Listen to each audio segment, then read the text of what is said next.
This is a little something that I thought was pretty interesting. So I drilled all the holes in the clipboard part based on this rivet, which is kind of my biggest, fattest rivet. Kind of wanted to do that. It fits in there, it's relieved in the back, and then it sticks out the front. But the problem is that it's a little bit too big for the mounting holes that came standard on this. Now I could just get a drill that's that size and I could just plow it right through there. But what's going to happen is it's going to break out this part right here. It's just going to go and it's going to favor the easiest way. The drill will always go the easiest way. It'll probably go right there and just break that part out. So can't really do it that way. Another way that I thought of doing it is with the Dremel. So I don't have to do that many. It's going to take a while and kind of be a pain in the butt. But if I just like highlighted a little bit of this just so I could kind of know where and how much to remove. And then I'm going to take my Dremel and just kind of go around and around like that until this rivet fits in there. But I want the material to be removed to come out of this side, not out of that side. So let's try that now.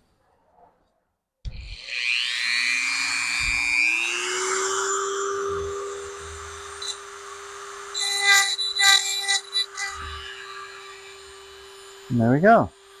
That's it. I'll just do it to the other side, and then I think we'll be good to go.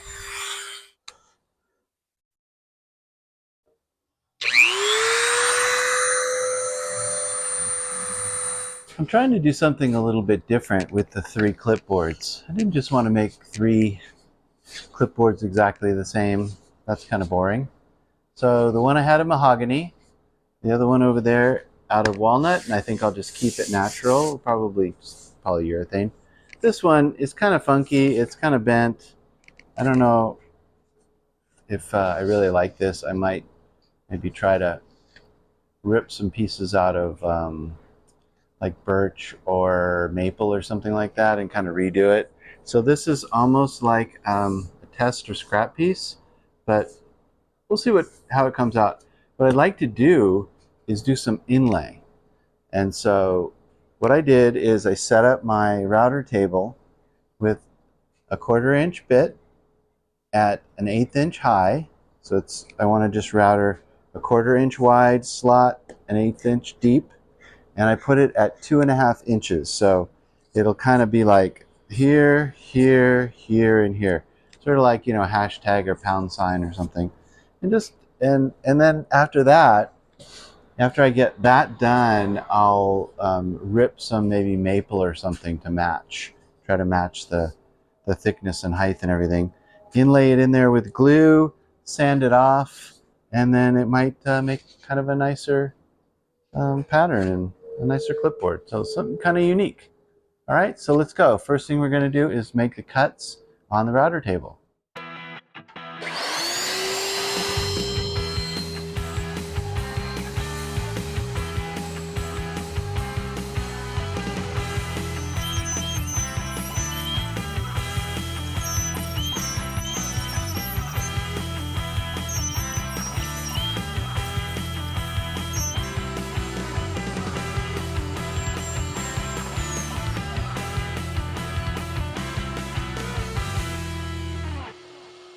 Once that's done, the routering more or less accurate, then I'm going to rip some strips on the table saw.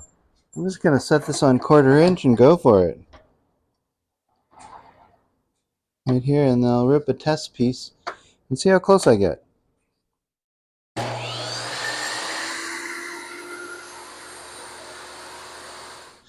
Okay, so we have 250 or 240,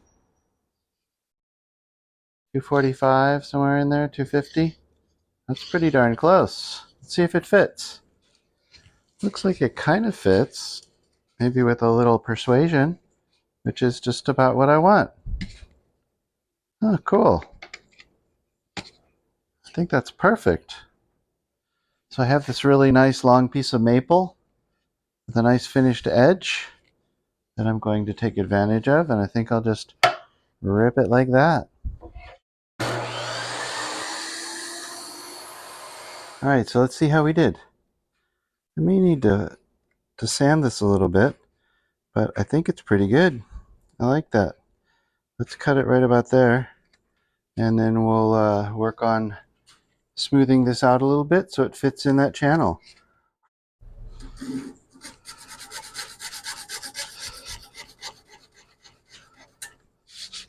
don't want to sand it too much. I want it to fit nice and tight, and you just kind of smooth this out a little bit. Oh wow, that fits nice. So I wonder if I should just grab a little hammer and some glue, see if I can get this thing to go right in there. I think this is a perfect opportunity to use a little brush.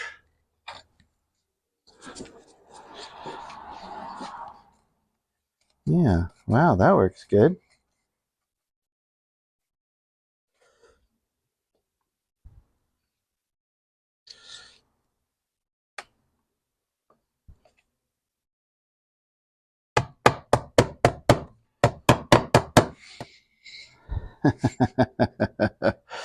Oh boy.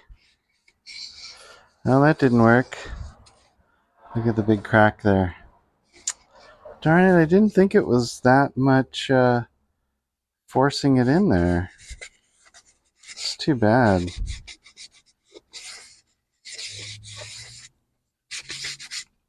I wonder if I just glued this in there and kind of pressed it together. If you see the clipboard here in the clamps, that can only mean one thing. Yeah, it broke again.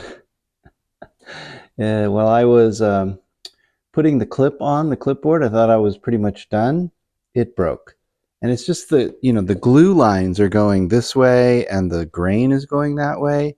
And it just, my suspicion at the very beginning that putting the grain going that way was not a good idea is confirmed. I don't know how many times. I think I've glued this one 2 or 3 times and the other one 2 or 3 times. Seems like every time I touch it, they just snap. So I don't know what I'm going to do, if I'm going to continue or if I'm going to throw in the towel and try to maybe cut some more wood that's running lengthwise with the grain. This is the other piece here, and it just it broke again, like right here. This one broke here, but then when I put these little strips in here, which are supposed to be just decorative, it actually really strengthened it up, and it straightened it up too. So the clipboard's kind of straight. It feels much stronger. It doesn't like flex, like that, because you have these holding it. What I did is initially I put the first one going this way, and then I realized that was dumb. So I put my full pieces going this way, and then I filled in with the pieces that way, so that this full piece kind of, these acts as like runners and straighteners, and I think it actually really worked. So I'm going to sand this one and then put on the clip, and that probably should be about done. And then this other one here, I'm probably going to do the same thing, maybe put some of those strips along the back. But on the other hand, this clipboard, which I've already started using, I took it on a little field trip yesterday, and the grain and the pieces are running this way, and it works great, no problem. Put it together, went right together. It's gonna many years of hard use and abuse, and it just really outlines that you got to do it right. If you don't do it right, it becomes a big giant headache. That's what I've learned. So let's start with this one. What I think I'll do is maybe get my uh, flush trim saw, dovetail saw, kind of cut the waste off of that and give it a sand and see how it looks. So let's do that now. Just to try to get some of this extra off of here.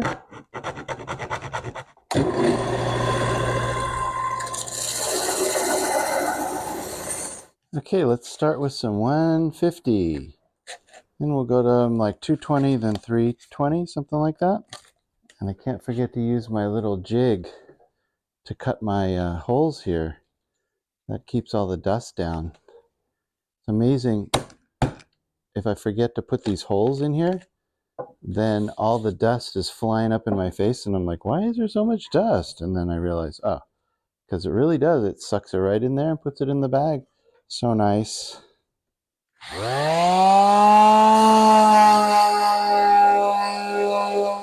I really like the way this one came out. After some sanding, it looks really nice. I made some boo-boos here, but I filled them in with some putty right here. You know, live and learn. But it's all smooth. And it's straight. Look at that. So I think I'm just going to put a coat of clear oil stain on this. Let it dry. Polyurethane, I already ran through the holes here, so those should be pretty lined up. And then a couple of coats of clear we'll put on the clip there with the rivets, and we'll be ready to go. Wow, look at how nice that looks. All right. So I'm pretty convinced that I should probably do the same thing with the other one. Being how I can just feel how much stiffer this one is with something kind of backing it up. So I really need to do the same thing with the other one, and probably set up my router table to do that again. And I don't know, some sort of pattern. And then we'll do the other side. I'm anxious to see what the other side looks like. That's going to be really pretty. All right, so I think we're pulling this thing out. Making a silk purse out of a sow's ear. Seems about the time to take this one out of the clamps. It's dried overnight. But I really don't want to just, leave it like this. Working with that other one has really convinced me that some sort of reinforcement needs to be done back here. And these are stains from the clamps and things. It just really needs something else to strengthen it up. All right, so I gave this a sand just to kind of get it flat. Try to get some of the glue and junk off there. We're going to sand this a lot better later. I just needed it flat so I can run it through the machina. That's where it broke right there. Yeah, it's such a tough job here. A straight edge here, clamped at about 2 inches from this. I didn't change the depth. It's a 1/4 inch diameter and an 1/8 inch deep. And this has a little bit of a bow to it.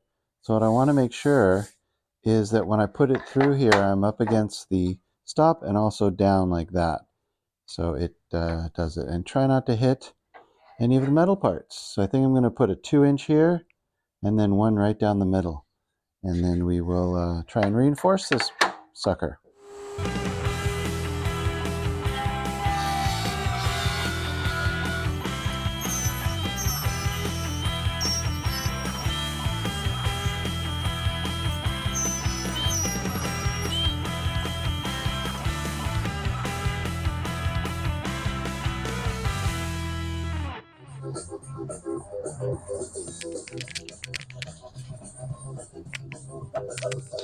Da, da, da, da. Na, da, da, da, da. Na, na, na, na, na, na, na, na, na. So what I want to do is just kind of anchor it to the table a little bit here, just so it doesn't move around. Then we have our clip here, and I can clamp the clip kind of in place. All right, since I had to kind of wallow out these the holes in the bracket here, what I'm going to do is put a washer as kind of a backup. And if we just put this all the way in there, and crank it down. Now I don't know if I'm going to be able to get this in here because it's a little bit off kilter. Yeah, I think what I might do is give that a little bit of a drill and try to drill that out a bit.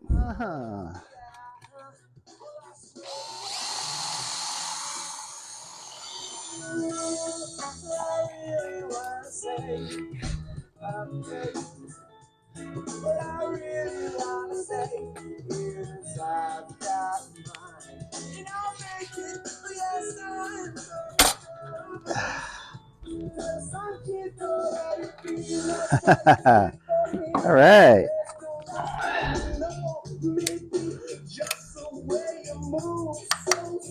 Okay, well that just about does it for this project. We've got, let's start with, I guess we'll say this is number 1 with some inlay on the back.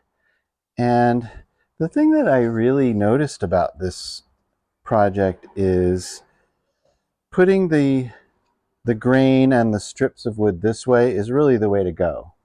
Number 3 here out of mahogany, it's beautiful and strong, didn't have any problem with that at all. And that's going to be for a long, long time. These ones, I glued each one of them, I don't know, 2 or 3 times together. And I started off doing inlay because I'd really never done any inlay before. I thought it'd be fun to router it out and put some maple strips in here. And I didn't realize how much strength it adds. It really strengthens it up, and it kind of like straightens it out a little bit too. This one's a little bit crooked, but it really adds a lot of strength, and I think that's going to be the key to this staying together. The other thing that I noticed was when I was doing the inlay, it was very similar to the ukulele project that I was working on. These little strips are just very lightweight. You don't think that they're really going to do anything. You could just snap them easily, like a twig, like a toothpick. But when you put them in here and you glue them in, and it becomes an integral part of this, it becomes really strong and it adds a lot of strength. So similar to the ukulele, where you're adding just small pieces, is bracing here and there, adding a lot of strength to the piece, I think I kind of carried over some of those skills into this project. So it's kind of fun, you know, ukulele and clipboards, they have nothing in common together, but when I'm working on something, I can take skills from something completely different, and I can use those skills that I've learned to help on a completely unrelated project. So I think that's pretty neat. I like to see, you know, kind of developing over time, getting better at things. You know, this is kind of weird that I put these in the back, but I had already put the clip on before I put these strips on, and so it was easy just to go that way. But, you know, it's different. It makes for something a little bit different. So 1, 2, 3 clipboards. I had a lot of fun doing this. Learned a lot. Hope you guys had fun watching it, and we'll see you next time on Scott's Garage. Thanks for watching. Bye-bye.